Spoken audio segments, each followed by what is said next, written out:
आपका स्वागत है। This is Shambhavi Pandey. तो आज हम लोग शैक्षणिक तकनीकी जो 113 है आप लोगों का, उसका यूनिट 5 जो मोस्ट इम्पॉर्टेंट है कंप्यूटर के बारे में, जिसमें सारी जानकारियाँ हैं, उससे सारे इंपॉर्टेंट एमसीक्यू करेंगे और जो इम्पॉर्टेंट टॉपिक रहेगा वो आप लोग को मैं बताते भी चलूँगी। तो बातों को भी ध्यान से सुनिएगा और वीडियो भी देखिएगा पूरा, ठीक है। तो चलिए हम लोग क्लास को स्टार्ट करते हैं। सभी लोग क्लास में एकदम कंसंट्रेशन बना के पढ़िए। पहला क्वेश्चन है, मोड का पूर्ण रूप है मैसिव ओपन ऑनलाइन टेस्ट, ठीक है। Massive open online test, massive open ultimate communication, massive online open course. तो इसका करेक्ट आंसर हो जाएगा, देखिए ये आप लोग थर्ड सेमेस्टर में ही पढ़ चुके हैं। मोड का पूर्ण रूप होता है massive online open course. Option C बिल्कुल करेक्ट हो जाएगा, ठीक है। चलिए अब अगले क्वेश्चन की तरफ आगे बढ़ते हैं। OER का पूर्ण रूप क्या है? तो ओपन एजुकेशन रिसोर्स। क्या है? ओपन एजुकेशन रिसोर्सेज, ठीक है। तो OER का पूर्ण रूप क्या होता है? ओपन एजुकेशन रिसोर्सेज, ठीक है। अब अगला देखिए, ये आप लोग का एक रिवीजन क्लास है, इसको रिवीजन मान के चलिए आप लोग। CIET का पूर्ण रूप है, CIET का पूर्ण रूप क्या है बताइए सभी लोग कमेंट बॉक्स में। तो सेंट्रल इंस्टीट्यूट ऑफ एजुकेशनल, ठीक है। CIET का पूर्ण central institute of educational, option C बिल्कुल करेक्ट हो जाएगा। अगला क्वेश्चन देखिए, केंद्रीय शैक्षिक संस्थान CIET की स्थापना कब हुई? तो बताइए, केंद्रीय शैक्षिक संस्थान CIET की स्थापना 1984 में हुई, ठीक है। अब अगले क्वेश्चन पे चलिए, केंद्रीय शैक्षिक प्रौद्योगिकी संस्थान कहाँ है? बम्बई में है कि नई दिल्ली में है कि कलकत्ता में है कि हरियाणा में है? तो केंद्रीय शैक्षिक संस्थान हमारा नई दिल्ली में है, ऑप्शन बी बिल्कुल करेक्ट हो जाएगा। अब अगले क्वेश्चन की तरफ आगे बढ़िए, NOS का पूर्ण रूप क्या है? तो NOS का पूर्ण रूप network operating system, option B बिल्कुल करेक्ट हो जाएगा, ठीक है। अब अगले क्वेश्चन की तरफ आगे बढ़िए, NOS का पूर्ण रूप क्या है? तो नेशनल ऑपरेटिंग सिस्टम। ये 2 बार रिपीट लग रहा है क्वेश्चन हो गया है, क्या है? नेशनल ऑपरेटिंग सिस्टम, ठीक है। NOS का पूर्ण रूप नेशनल ऑपरेटिंग सिस्टम। अगले क्वेश्चन की तरफ आगे आइए, देखिए SITE क्या है? तो देखिए SITE क्या होता है हमारा?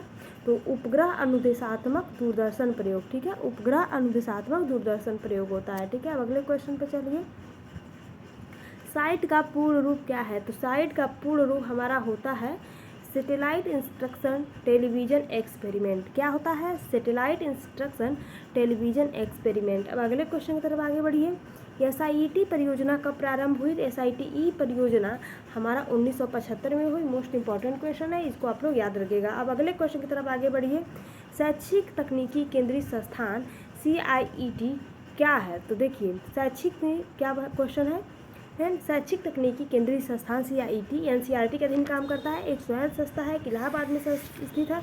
इनमें तो देखिए शैक्षिक तकनीकी केंद्रीय संस्थान जो CIET को बोलते हैं वो NCERT के अधीन काम करता है, ऑप्शन ए बिल्कुल करेक्ट हो जाएगा, इसको आप लोग याद रखिएगा। यूनेस्को द्वारा स्पॉन्सर्ड शिक्षा रेडियो कार्यक्रम पुणे के पास आरंभ हुआ। तो इसको बताइए आप लोग क्या कहते हैं, कब प्रारंभ हुआ? तो 1956 में हुआ, ठीक है। 1956 में विश्वविद्यालय आयोग की भी स्थापना हुई। यूनेस्को द्वारा संस्कृत शिक्षा रेडियो कार्यक्रम पुणे के पास प्रारंभ हुआ, ठीक है। अब अगले क्वेश्चन पे चलिए, इग्नो रेडियो कार्यक्रम हर रविवार को प्रसारित किया जाता है। कब प्रसारित किया जाता है? तो 4 से 5 बजे प्रसारित किया जाता है, ऑप्शन ए बिल्कुल करेक्ट हो जाएगा। अब अगले क्वेश्चन की तरफ आगे बढ़िए, भारत में पहला रेडियो स्टेशन मुंबई में स्थापित किया गया। कब स्थापित किया गया? तो 1927 में स्थापित किया गया। भारत में पहला रेडियो स्टेशन मुंबई में 1987 में स्थापित किया गया, इसको भी याद रखिएगा। कहाँ स्थापित किया गया? तो मुंबई में। अगले क्वेश्चन की तरफ आगे बढ़िए, भारत में पहला स्कूल रेडियो प्रसारण 1937 में प्रारंभ हुआ। कहाँ हुआ? तो भारत में पहला स्कूल रेडियो प्रसारण दिल्ली में प्रारंभ हुआ, जो 1937 में हुआ। अब अगले क्वेश्चन की तरफ आगे बढ़िए, विजुअल एजुकेशन शब्द का प्रयोग सर्वप्रथम 1926 में किसने किया था? तो विजुअल एजुकेशन का शब्द का प्रयोग सर्वप्रथम नेशनल आई ग्रीन ने किया था, ठीक है। अब अगले क्वेश्चन की तरफ आगे बढ़िए, भारत में इंटरनेट सेवाएं की प्रारंभ कब से हुई? तो भारत में इंटरनेट सेवाएं की प्रारंभ 1995 में हुई। अब अगले क्वेश्चन की तरफ आगे बढ़िएगा, भारत में इंटरनेट सेवाओं का प्रारंभ एक संयुक्त प्रयास था। भारत सरकार के इलेक्ट्रॉनिक निर्माण विभाग क्या था? तो संयुक्त राष्ट्र विकास कार्यक्रम UNDP के द्वारा था, ऑप्शन बी बिल्कुल करेक्ट हो जाएगा। अब अगले क्वेश्चन की तरफ आगे बढ़िए, ईमेल के माध्यम से हम संदेश भेज सकते हैं तुरंत बिना किसी वाहक के, एक मिनट, पूरे विश्व में कहीं। तो देखिए ईमेल द्वारा आप पूरे विश्व में कहीं भी भेज सकते हैं, बिना किसी वाहक के भेज सकते हैं, ऑनलाइन भेजा जाता है, ठीक है।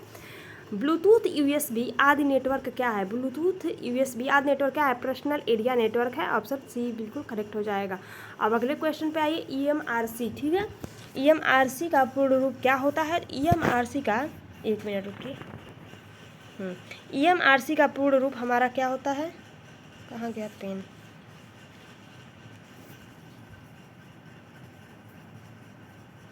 चलिए, तो इसका देखिए, आप यहाँ पे पेन नहीं आएगा, चलिए कोई बात नहीं, ऐसे देख लीजिए, मैं मुंह से बता दूंगी।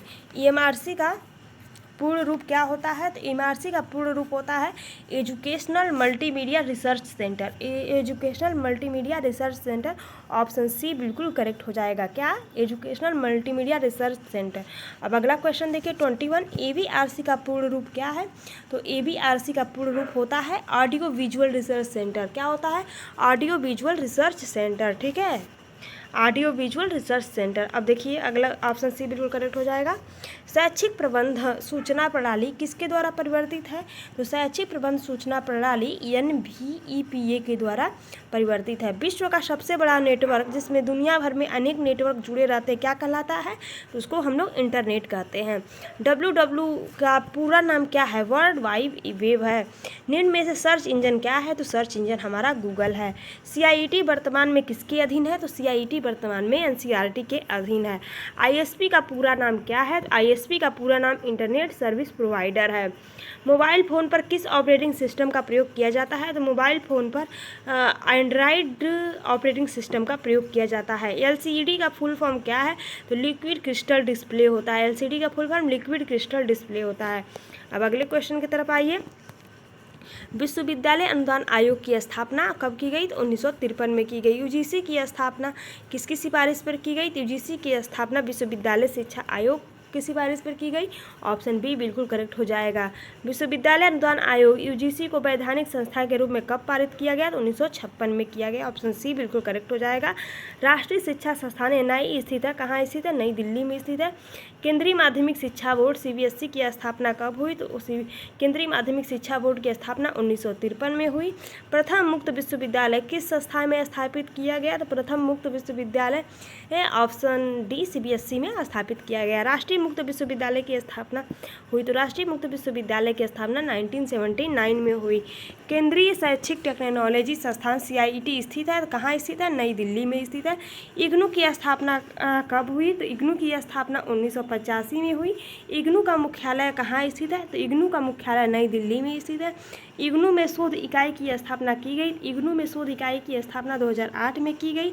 फ्लंड क्लासरूम की विशेषताएं क्या हैं? तो देखिए, जो फ्लंड होता है वो अंतः विषयक अधिगम होता है, सहयोगात्मक अधिगम होता है, विभेदक अधिगम होता है, इसलिए इसका राइट आंसर उपयुक्त सभी हो जाएगा।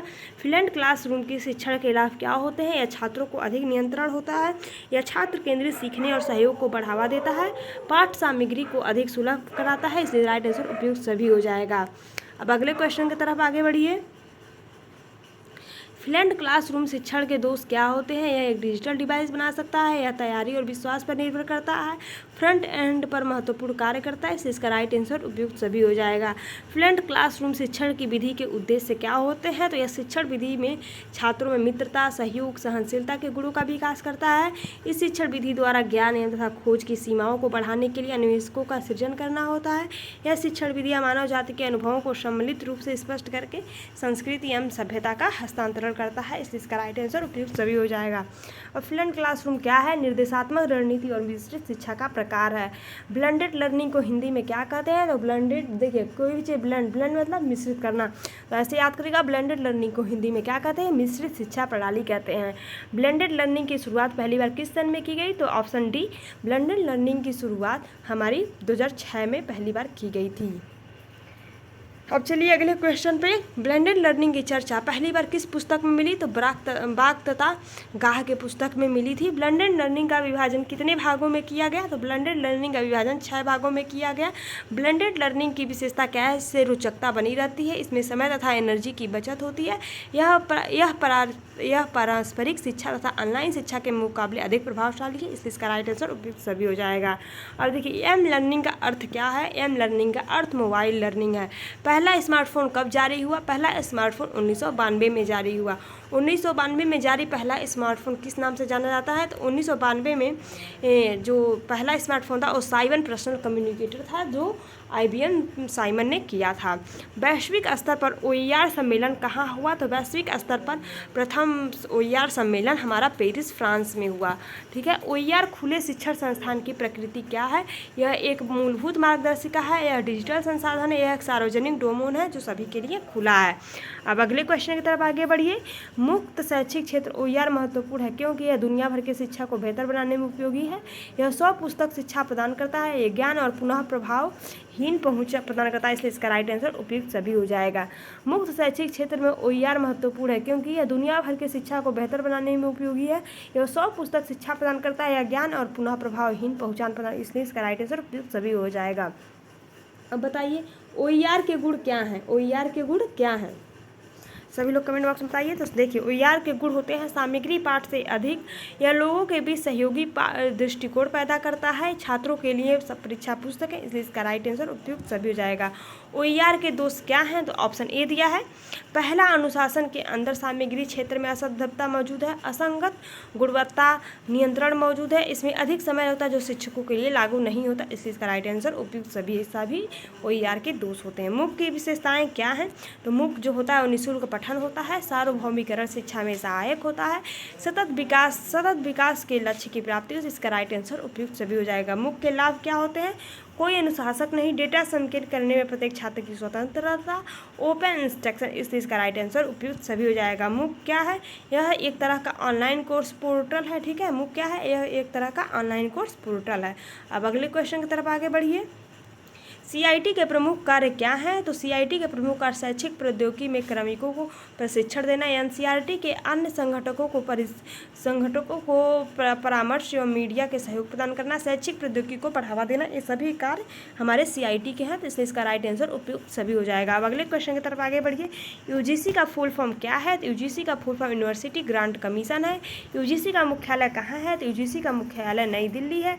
UGC के कितने क्षेत्रीय कार्यालय हैं? तो UGC के 6 क्षेत्रीय कार्यालय हैं। UGC के मुख्य कार्य क्या है? तो UGC के मुख्य कार्य विश्वविद्यालय और संग्रह की खोज करवाना, अंतर्राष्ट्रीय स्तर पर भारत की शिक्षा के व्यवसाय को बनाए रखना, विश्वविद्यालय और कॉलेज को अनुदान प्रदान करना। तो देखिए ये सभी UGC के मुख्य कार्य होते हैं, इसलिए इसका राइट आंसर उपयुक्त सभी हो जाएगा। ठीक है। IGNOU का फुल फॉर्म क्या है? तो IGNOU का full form Indira Gandhi open university है। क्या है IGNOU का full form? Indira Gandhi national open university, Indira Gandhi national open university. NOS network operating system की विशेषताएं क्या हैं? वर्तमान प्रणाली और प्रबंधन के सदृश उपयोगिता प्रबंधक सेवाएं, निर्देशिका और नाम सेवा प्रबंधन, MB ऑपरेटिंग सिस्टम ऐप के लिए प्रोटोकॉल, इसलिए इसका राइट आंसर उपयुक्त सभी हो जाएगा। NOS से जुड़े सामान्य कार्य शामिल हैं, फाइल प्रबंधन से जुड़े कार्य, कामकाजी प्रशासन, सिस्टम रखरखाव, इसलिए इसका राइट आंसर उपयुक्त सभी हो जाएगा। तो चलिए ये सभी आपके कंप्यूटर से जुड़े कुछ इंपॉर्टेंट क्वेश्चन था जो रिवीजन के मोड में आप लोगों को करा दिया गया है। ठीक है। तो आज का क्लास मतलब एक यूनिट 2 हो चुका है आप लोग का, एक यूनिट 5, बाकी 3 यूनिट बचता है, उसको भी धीरे धीरे ला दिया जाएगा। बाकी आप लोग कौन सा सब्जेक्ट पढ़ना चाहते हैं कमेंट बॉक्स में ज़रूर बताइएगा। चलिए क्लास को करते हैं यहीं पे बंद और मिलते हैं आने वाले नेक्स्ट क्लास में। Thank you so much.